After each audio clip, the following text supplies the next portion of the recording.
Hello दोस्तों, आप सभी का स्वागत है आपके अपने यूट्यूब चैनल जीकेजीएस मस्ती 2.0 के एक बेहतरीन वीडियो में। और आज के वीडियो में हम भारत के राष्ट्रपति के प्रमुख क्वेश्चन को लेकर आए हैं। कि भारत के राष्ट्रपति का जो ऑब्जेक्टिव क्वेश्चन होगा, इसमें वही क्वेश्चन दिया गया है जो क्वेश्चन आपको बिहार जो बीपीएससी की तर्ज पर जो परीक्षा होगी 7th फेज टीचर की, उससे रिलेटेड क्वेश्चन जो है इसमें दिया गया है। और आप देख सकते हैं हम बारी बारी से इसको एक एक क्वेश्चन करके आपको डीपली में हम समझाने का प्रयास कर रहे हैं। तो चलिए हम लोग स्टार्ट करते हैं और शुरू करते हैं। पहला क्वेश्चन क्या है, ध्यान से देखिएगा। भारत एक गणतंत्र है। गणतंत्र का मतलब क्या है? 4 ऑप्शन है। वह दिन जब भारत स्वतंत्र हुआ, वह शासक राजा या रानी होती है, शासक राजा या रानी का सीधे वंशज होता है। उसके बाद क्या कहा है, डी नंबर ऑप्शन। और डी नंबर ऑप्शन क्या कर रहा है वो देखिएगा, राज्य का प्रमुख उसके लोगों द्वारा परोक्ष रूप से चुना जाता है। तो ये हो गया आपका ये आंसर। तो देखिए, राज्य का प्रमुख उसके लोगों द्वारा परोक्ष रूप से चुना जाता है। लोकतंत्र जो होता है ना, लोकतंत्र के 2 भेद होते हैं। एक होते हैं आपको प्रत्यक्ष लोकतंत्र और एक होते हैं अप्रत्यक्ष लोकतंत्र। तो लोकतंत्र का 2 भेद याद रखिएगा, प्रत्यक्ष और अप्रत्यक्ष, ठीक है। तो चलिए इसको याद रखिएगा। चलिए आगे बढ़ते हैं। और मैं आपको ये भी समझा दूं कि लोकतंत्र के जब 2 भेद होते हैं, तो प्रत्यक्ष लोकतंत्र ऐसे लोकतंत्र होते हैं जिसमें जनता स्वयं भाग लेकर किसी प्रतिनिधि का चुनाव करते हैं, और अप्रत्यक्ष लोकतंत्र वो होते हैं जनता के द्वारा चुने गए प्रतिनिधि किसी दूसरे व्यक्ति को चुनते हैं, वो हो जाएंगे अप्रत्यक्ष रूप से, ठीक है। चलिए, तो आपको इस सवाल को समझने में कोई दिक्कत नहीं होगा। चलिए आगे बढ़ते हैं, दूसरे क्वेश्चन की ओर बढ़ते हैं। दूसरा क्वेश्चन देखिए, दूसरा क्वेश्चन कहता है, ये देखिए एसएससी में पूछा गया क्वेश्चन है, भारत सरकार का संवैधानिक अध्यक्ष कौन होता है? तो भारत सरकार संवैधानिक अध्यक्ष 4 ऑप्शन है, राष्ट्रपति, प्रधानमंत्री, भारत का मुख्य न्यायाधीश, महान्यायवादी। तो इसका आंसर हो जाएगा राष्ट्रपति, ठीक है। चलिए तीसरा नंबर क्वेश्चन देखते हैं। तीसरा नंबर क्वेश्चन आपके बीच कहा जा रहा है, भारतीय संविधान का विरक्षक कौन होता है? तो भारतीय संविधान का विरक्षक भारत का राष्ट्रपति, भारत का मुख्य न्यायाधीश, भारत का प्रधानमंत्री, राज्यसभा का अध्यक्ष। तो ये आपका आंसर हो जाएगा भारत का राष्ट्रपति, ठीक है। अगले क्वेश्चन को बढ़ते हैं, क्वेश्चन नंबर 4। क्वेश्चन नंबर 4 क्या कहता है, देखिएगा, कहता है संविधान का कौन अनुच्छेद कहता है कि भारत का एक राष्ट्रपति होगा? तो भारत का एक राष्ट्रपति क्या होगा? 52 अनुच्छेद के तहत होगा, इसमें कहीं कोई दिक्कत नहीं है। 5वें नंबर क्वेश्चन को देखिए। 5वें नंबर क्वेश्चन को हम अच्छी तरह से आपको दिखाते हैं। संविधान के किस अनुच्छेद के अंतर्गत राष्ट्रपति संघीय मंत्रिपरिषद की सलाह मानने के लिए बाध्य है? तो आपको हम बता दें कि अनुच्छेद 74, 85, 86, 101। तो अनुच्छेद 74 जो होता है वो मंत्रिपरिषद की सलाह के लिए बाध्य होता है। 75 में आपको याद रखना है प्रधानमंत्री की नियुक्ति होती है। 85 में लोकसभा भंग होता है, ये बात आपको याद रखना है। अगले क्वेश्चन को बढ़ते हैं, क्वेश्चन नंबर 6। क्वेश्चन नंबर 6 है, देखिए, राष्ट्रपति का निर्वाचन किस प्रकार होता है? मनोनयन द्वारा? नहीं। प्रत्यक्ष रूप द्वारा? नहीं होता है। अप्रत्यक्ष रूप द्वारा होता है? हाँ, अप्रत्यक्ष द्वारा होता है। कोई स्पष्ट नहीं, ये आंसर गलत। ये आपका आंसर हो जाएगा 3 नंबर, जो आपका लाल से जो है ये लिखा गया वही आंसर आपका सही होगा। तो राष्ट्रपति का निर्वाचन होता है अप्रत्यक्ष रूप से होता है, ठीक है। चलिए, एकल संक्रमणीय पद्धति द्वारा राष्ट्रपति का निर्वाचन होता है। राष्ट्रपति के चुनाव में कौन कौन भाग लेता है? तो संसद के दोनों सदनों के निर्वाचित सदस्य, राज्य विधानसभा के निर्वाचित और मनोनीत सदस्य, सभी केंद्र शासित प्रदेश के सदस्य। तो इसमें याद रखिएगा, जब राष्ट्रपति का चुनाव होता है तो इसमें जो है संसद के दोनों सदनों के निर्वाचित सदस्य भाग लेते हैं। आंसर आपका 7 का ए। अगला क्वेश्चन क्या कहता है, 8 नंबर। 8 नंबर क्वेश्चन देखिएगा, निम्नलिखित में से कौन सा राष्ट्रपति के निर्वाचन का भाग है परंतु उसके महाभियोग अधिकरण का भाग नहीं है? ये आईएएस में पूछा गया है। प्री लोकसभा, राज्यसभा की विधानसभाएं, राज्यों की विधान परिषद। अब देखिए यहाँ पे ध्यान से देखिएगा कि निम्नलिखित में कौन सा राष्ट्रपति के निर्वाचन का भाग है परंतु उसके महाभियोग अधिकरण का भाग नहीं है? तो आपका 2 भाग नहीं यहाँ पे है, विधानसभा और विधान परिषद। क्योंकि विधानसभा राज्य में होती है, विधानमंडल 2 प्रकार के होते हैं, एक होते हैं विधानसभा और एक होते हैं विधान परिषद। विधानसभा का कार्यकाल 5, विधान परिषद का कार्यकाल 6। विधानसभा अस्थायी होता है जबकि विधान परिषद अस्थायी होता है, ठीक है। जबकि विधान परिषद ऊपरी सदन होता है, जबकि विधानसभाएं निचली सदन होता है। तो ये बात आपको याद रखना, हम एक एक क्वेश्चन को आपको समझाने का काम कर रहे हैं। चलिए अगला क्वेश्चन है, भारत के राष्ट्रपति का चुनाव कितने वर्षों के लिए किया जाता है? तो यहाँ पे 5 वर्षों के लिए, ठीक है। कितने वर्षों के लिए? 5 वर्षों के लिए। और भारत में राष्ट्रपति वही बन सकता है जिनका उम्र क्या हो, 35 साल हो, किसी लाभ के पद पे न हो और पागल दिवालिया नहीं हो। कुछ क्राइटेरिया होता है राष्ट्रपति बनने के लिए, ठीक है। चलिए अगले क्वेश्चन की ओर बढ़ते हैं। अगला क्वेश्चन क्या होता है, देख लीजिए 10 नंबर, भारत के राष्ट्रपति बनने के लिए उम्मीदवार की न्यूनतम आयु 35 वर्ष। हमने बताया इससे पहले, आपको मिल गया। अगला क्वेश्चन देखिए, राष्ट्रपति बनने के लिए कौन सी योग्यता होनी चाहिए? देखिए 35 वर्ष होना चाहिए, बिल्कुल सही है। राज्यसभा का सदस्य चुने जाने योग्य होना चाहिए, भारत का क्या हो, नागरिक हो, ये तो जरूरी है, सबसे जरूरी। तो ए और सी आपका आंसर यहाँ पे हो जाएगा। अगला क्वेश्चन को देखते हैं 12 नंबर। 12 नंबर क्वेश्चन देखिए, एक व्यक्ति राष्ट्रपति पद के लिए अधिकतम कितनी बार निर्वाचित हो सकता है?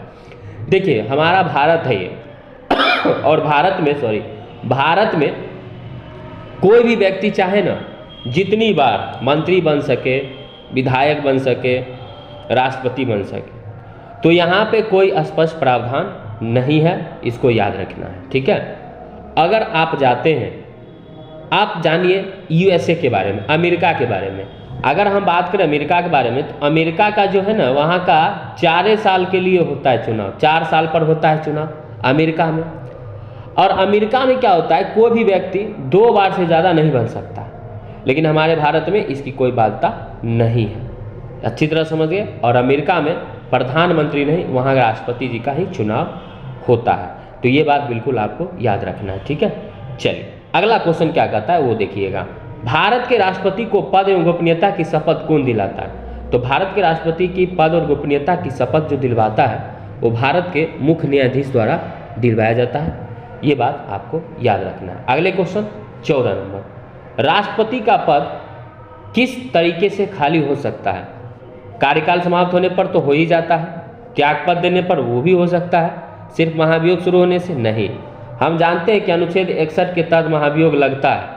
महाभियोग केवल लगेगा तो उसमें पद खाली हो सकता है नहीं। तो आपको 2 याद रखना है, ए और बी, कार्यकाल समाप्त होने पर और त्याग पत्र होने पर देने पर क्या होता है, राष्ट्रपति का पद खाली हो जाता है, सिर्फ महाभियोग लगाने से खाली नहीं हो सकता है, ठीक है। तो ये भी आपको याद रखना है। 15 नंबर क्वेश्चन क्या कहता है, अच्छी तरह से देखिए। अगर आपको वीडियो अच्छा लग रहा है तो एक लाइक जरूर कीजिएगा। भारत के राष्ट्रपति को उसके पद से हटाया जा सकता है। देखिए महाभियोग लायक द्वारा तो हटाया जा ही सकता है, साथ ही साथ संसद द्वारा जो है हटाया जा सकता है, ठीक है। चलिए 16 नंबर क्वेश्चन क्या कहता है, ध्यान से देखिएगा, राष्ट्रपति अपना त्यागपत्र किसे सौंपता है? राष्ट्रपति अपना त्यागपत्र उपराष्ट्रपति को सौंपता है, ठीक है। अभी वर्तमान में कौन है, जगदीप धनखड़ उपराष्ट्रपति। राष्ट्रपति जो है वो आदिवासी महिला राष्ट्रपति द्रौपदी मुर्मू। राष्ट्रपति पर महाभियोग की प्रक्रिया किस देश से लिया गया? तो अमेरिका से लिया गया, संयुक्त राज्य अमेरिका। अमेरिका से बहुत सारा चीज़ लिया गया है, जैसे मौलिक अधिकार हो अमेरिका से लिया गया है। राष्ट्रपति पर महाभियोग की प्रक्रिया अनुच्छेद 61 के तहत लगाया जाता है, अमेरिका से लिया गया। तो एक एक क्वेश्चन मैं आपको बिल्कुल अच्छी तरह से समझा रहा हूँ और ये सब क्वेश्चन क्रीम है। संविधान के किस अनुच्छेद में राष्ट्रपति पर महाभियोग प्रक्रिया उल्लेख है? 61, मैंने अभी बताया। 54 में क्या है, निर्वाचन है। 75 में प्रधानमंत्री की नियुक्ति।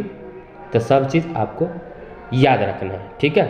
62 राष्ट्रपति से संबंधित होता है। चलिए उपराष्ट्रपति से अगला क्वेश्चन, राष्ट्रपति संविधान किस अनुच्छेद के अंतर्गत अध्यादेश जारी कर सकता है? राष्ट्रपति संविधान किस अनुच्छेद के तहत अध्यादेश जारी कर सकता है? 1, 2, 3 यानी 123 के तहत जो है अध्यादेश जारी कर सकता है। कौन अध्यादेश जारी कर सकता है? राष्ट्रपति। यूपीएससी में ये क्वेश्चन पूछा गया है। अगला क्वेश्चन क्या है, राष्ट्रपति निम्न में से किस सूची के विषय पर अध्यादेश जारी कर सकता है? संघ सूची और समवर्ती सूची पर। सूची 3 प्रकार का होता है, संघ सूची, राज्य सूची और समवर्ती सूची। तो राष्ट्रपति जो होता है वो संघ सूची पर अध्यादेश जारी कर सकता है और समवर्ती सूची पर भी जारी कर सकता है। संघ सूची वे सूची होते हैं जिस पर केंद्र सरकार कानून बनाता है और समवर्ती सूची वे सूची होते हैं केंद्र और राज्य दोनों कानून बनाते हैं। तो राष्ट्रपति जो है अध्यादेश जारी करेंगे संघ और समवर्ती सूची पर। ठीक है, चलिए अगला क्वेश्चन क्या कहता है, ध्यान से देखिएगा, मजा आ जाएगा। राष्ट्रपति द्वारा जारी एक अध्यादेश संसद के सत्र प्रारंभ होने के बाद कितने समय तक रखा जाना आवश्यक है? तो 6 सप्ताह रखा जाना आवश्यक है। ये बात आपको याद रखना है। 14 दिन, 1 माह, 6 सप्ताह, 6 माह, तो आपको याद रखना है 6 सप्ताह। अगला क्वेश्चन देखिए क्या कहता है, क्वेश्चन नंबर 22। नामांकन के समय राष्ट्रपति पद के उम्मीदवारों को जमानत तौर पर कितना रुपया जमा करना पड़ता है? तो 15,000 रुपया ये जमानत राशि होती है। जब राष्ट्रपति का चुनाव होता है, राष्ट्रपति का चुनाव ने बताया एकल संक्रमणीय पद्धति के द्वारा जो है राष्ट्रपति का चुनाव होता है और 15,000 रुपये जमानत राशि जो है जमा करनी पड़ती है निर्वाचन आयोग के पास। ठीक है, चलिए ये बात आपको याद रखना है। अनुच्छेद 54 के तहत जो है निर्वाचन की प्रक्रिया राष्ट्रपति का किया जाता है। एक एक क्वेश्चन को मैं आपको बताने जा रहा हूँ। 23 नंबर क्वेश्चन देखिएगा क्या कहता है, राष्ट्रपति को सराहनीय एवं मंत्रणा देता है कौन? तो ये देता है संघीय परिषद। ठीक है, कौन देता है? संघीय परिषद। भारत के राष्ट्रपति व उपराष्ट्रपति की अनुपस्थिति में कार्यभार कौन लेगा? तो सर्वोच्च न्यायालय के मुख्य न्यायाधीश। अगर राष्ट्रपति और उपराष्ट्रपति नहीं है तब लेंगे कौन?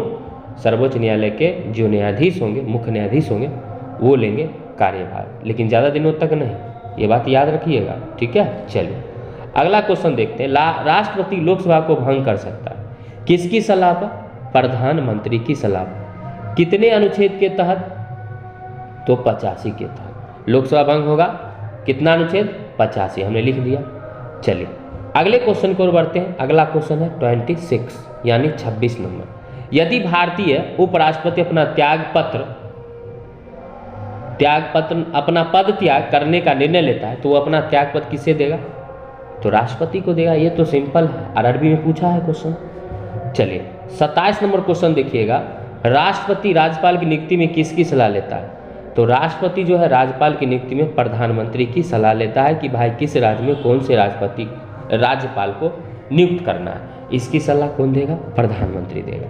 ठीक है, चलिए 28 नंबर क्वेश्चन देखिएगा। भारत के राष्ट्रपति की मर्जी तक निम्नलिखित में से कौन अपने पद पर रह सकता है? राज्यपाल। और राज्यपाल राष्ट्रपति क्या मर्जी है तो आप रह सकते हैं, और नहीं तो दूसरे राज्य में भी ट्रांसफर आपका हो जाएगा। ठीक है, चलिए अगला क्वेश्चन देखते हैं 29 नंबर। राष्ट्रपति को लोकसभा में किन 2 सदस्यों को मनोनीत करने का अधिकार है? तो राष्ट्रपति 2 व्यक्ति को यानी एंग्लो इंडियन 2 होते हैं, और अनुच्छेद 331 के तहत जो है इसकी जो है क्या होता है, एंग्लो इंडियंस की सदस्यों को मनोनीत करते हैं। राज्यसभा की बात किया जाए, लोकसभा में 2 एंग्लो इंडियंस, राज्यसभा में बात किया जाए तो 12 सदस्य।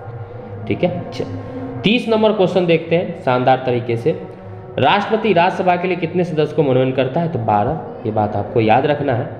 अगला क्वेश्चन देखते हैं 31 नंबर। 31 नंबर क्वेश्चन कहता है भारत में संघ राज्य क्षेत्र का प्रशासक किसके द्वारा संचालित किया जाता है?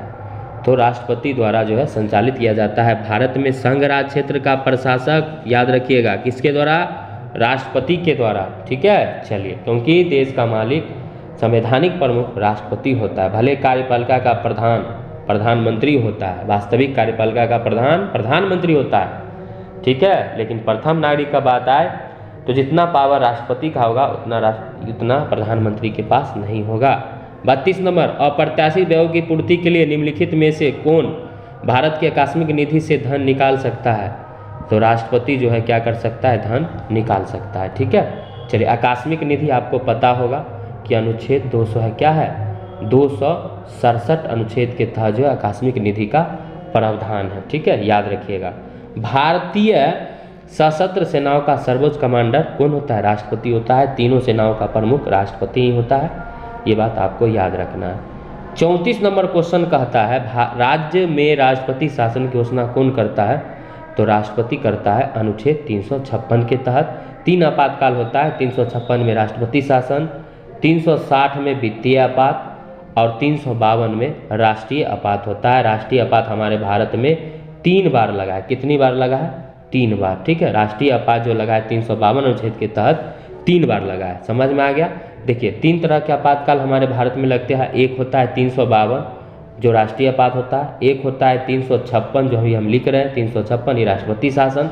उसके बाद होता है 360, ये होता है आपका वित्तीय आपात। हमारे भारत में वित्तीय आपात अभी तक नहीं लगा है, लेकिन राष्ट्रीय आपात 3 बार लग चुका है, ठीक है। और 356 में जो है राज्य में राष्ट्रपति शासन लगता है, ये बात आपको याद रखना है, ठीक है। चलिए 35 नंबर क्वेश्चन। 35 नंबर क्वेश्चन है, किसी राज्य में राष्ट्रपति शासन कितने समय के लिए रह सकता है? अधिकतम 3 साल के लिए रह सकता है राष्ट्रपति शासन। 36 नंबर क्वेश्चन देखते हैं। 36 नंबर क्वेश्चन क्या कहता है? किसी विधि के प्रश्न पर सर्वोच्च न्यायालय से परामर्श लेने का अधिकार किसको है?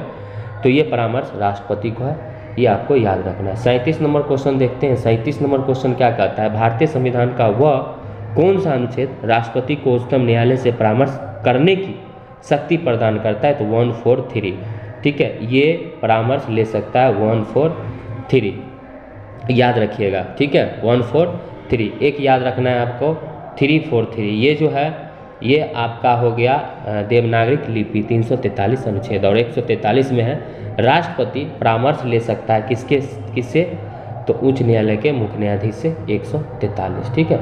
तो ये बात बिल्कुल आपको याद रखना है। 38 नंबर पे चलते हैं। 38 नंबर क्वेश्चन है, स्वतंत्र भारत के प्रथम राष्ट्रपति डॉक्टर राजेंद्र प्रसाद और बिहार का गांधी डॉक्टर राजेंद्र प्रसाद। इनका जन्म 3 दिसंबर 1884 को, ठीक है। कहाँ? तो बिहार के सारण जिला के जीरादेई गांव में।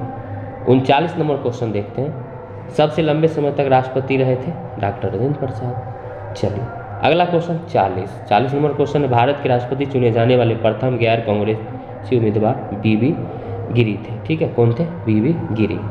41 नंबर क्वेश्चन देखते हैं। 41 नंबर है, भारत की प्रथम महिला राष्ट्रपति प्रतिभा देवी सिंह पाटिल। लेकिन भारत की प्रथम आदिवासी महिला राष्ट्रपति तो वर्तमान में जो है उनका नाम ले लीजिएगा द्रौपदी मुर्मू। तो आशा करते हैं 41 क्वेश्चन जो है आपका कंप्लीट हो गया। 42 नंबर क्वेश्चन देखते हैं, भारत के निम्नलिखित में से किस मुख्य न्यायाधीश ने कुछ समय तक भारत के राष्ट्रपति के रूप में कार्य किया? तो न्यायमूर्ति हिदायतुल्लाह ने, और वो न्यायाधीश भी रहे थे और कुछ समय के लिए भारत के राष्ट्रपति भी रहे थे, ठीक है। तो ये बात आपको याद रखना है। ये 42 क्वेश्चन। 43 क्वेश्चन क्या कहता है? फिर से देखिए, भारत के किस राष्ट्रपति की मृत्यु कार्यकाल पूरा करने से पहले हो गई थी? तो ये आपको याद रखना है, जाकिर हुसैन ऐसे राष्ट्रपति थे जिनकी मृत्यु राष्ट्रपति पूर्ण रूप से इन्होंने कार्यकाल नहीं किया था, उससे पहले इनकी क्या हो गई थी? मृत्यु हो गई थी। ये डॉक्टर जाकिर हुसैन थे। 44 नंबर क्वेश्चन को देखते हैं, निम्नलिखित में से किस राष्ट्रपति ने लगातार 2 बार राष्ट्रपति पद संभाला था? तो 2 बार संभाले थे डॉक्टर राजेंद्र प्रसाद। अगला क्वेश्चन देखते हैं। अगला क्वेश्चन आईएसपीडी, भारत के निम्नलिखित राष्ट्रपतियों में से कौन एक कुछ समय के लिए गुटनिरपेक्ष आंदोलन के महासचिव भी थे? तो ज्ञानी जैल सिंह, याद रखना है आपको, ज्ञानी जैल सिंह, ठीक है। चलिए अगले क्वेश्चन की ओर बढ़ते हैं। आप क्वेश्चन है नहीं, 45 का 45 क्वेश्चन आपको बता दिया गया है। अगर इस वीडियो को अगर आपने अच्छी तरह से समझ गया है, अच्छी तरह से आप फॉलो किए हैं, तो वीडियो को शेयर कर दीजिएगा। अगर चैनल पर वीडियो अच्छा लगा तो सब्सक्राइब कीजिएगा, शेयर कीजिएगा। सभी लोगों को बहुत बहुत धन्यवाद। जय हिंद।